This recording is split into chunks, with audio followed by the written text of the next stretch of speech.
បាទសួស្តីទាំងអស់គ្នាថ្ងៃនេះខ្ញុំចង់បង្ហាញអំពីរបៀបចាក់3សន្លឹកនេះហើយមិនចាំបាច់មានដំណជាទូទៅធម្មតាយើងចាក់ពីនេះ1 2ហើយយើងកាត់វាដើម្បីចង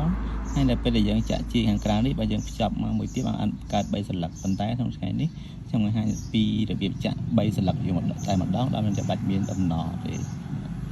អញ្ចឹងនេះខ្ញុំចូលចាក់ហើយគឺខ្ញុំបានចាក់ពីសន្លឹកនេះទេក៏ខ្ញុំចាក់យកតែម្ដងអញ្ចឹងយើងប្រើឈ្នុល2ដដែលប្រើឈ្នុល2ដូចមុនដែលខ្ញុំធ្លាប់បង្ហាញកាលពីចាក់បដូរផ្កាមុនអញ្ចឹងយើងត្រូវយកឈ្នុលទី1មករុំនឹងកូនដៃសិនតមកយកឈ្នុលមួយទៀតមកចាក់វាប៉ុន្តែមុននឹងចាក់យើងត្រូវតាក់វានឹងដៃមួយសិនភ្ជាប់មកនេះអញ្ចឹងជាទូទៅខ្ញុំចាក់វា7គ្រាប់ប៉ុន្តែដោយសារមានភ្ជាប់អញ្ចឹងខ្ញុំចាក់វា2គ្រាប់សិនភ្ជាប់នឹងការតូចចិត្តគ្នានឹង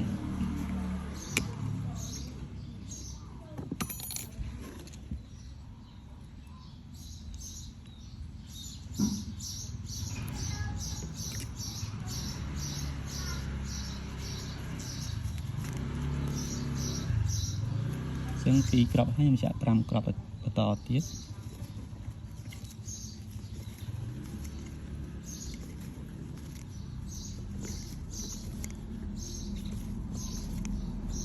អញ្ចឹងគ្រប់ហើយ7គ្រាប់អញ្ចឹងអានេះយើងទុកបន្លែវិញយើងចាប់ដើមយកឈ្នុលដែលយើង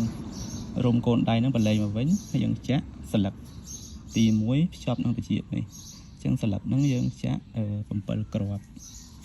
ភ្ជាប់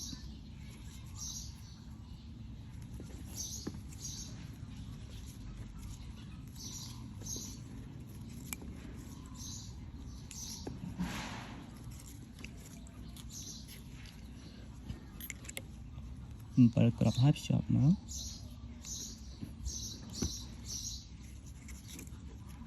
ភ្ជាប់ហើយយើងចាក់7គ្រាប់ទៀត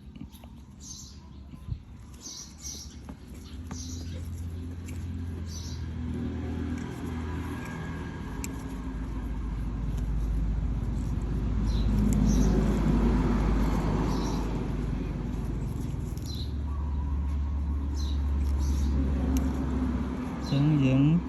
ទាញវាចិត្តអញ្ចឹងយើងបានសន្លឹកទី1ហើយអញ្ចឹងយើងចាក់7គ្រាប់សម្រាប់សន្លឹកទី2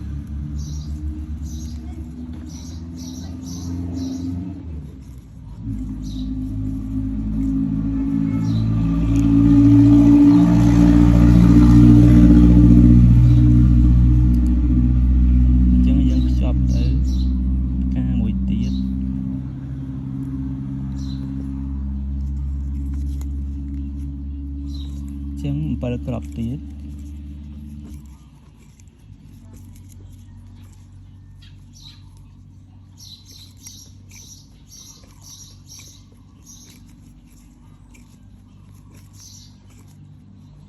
ចឹងយើងទាញ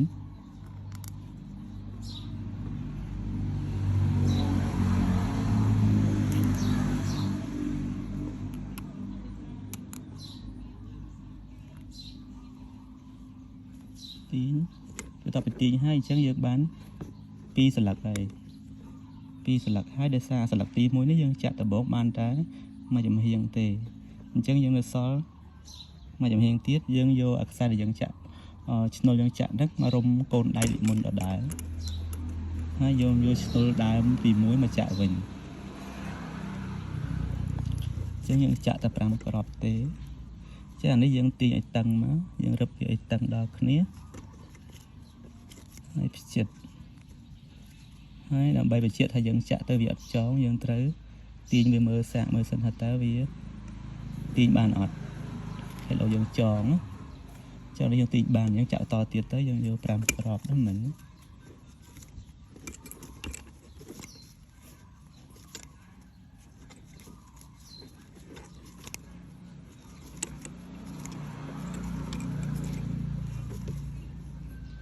ហើយយើងធ្វើទៅជាមួយមកជាមួយហើយយើងចាក់2គ្រាប់ទៀតយើងទាញ ចឹងចប់ហើយយើងទាញវាចិត្តហ្នឹងនេះមិនតែទាញយើងត្រូវញឹកវាចូលម្លោះនេះសិនហើយយើងទាញតែអត់ទាញមកទាញក្នុងករណីនេះយើងតឹងយើងទៅតែអង្គិលវា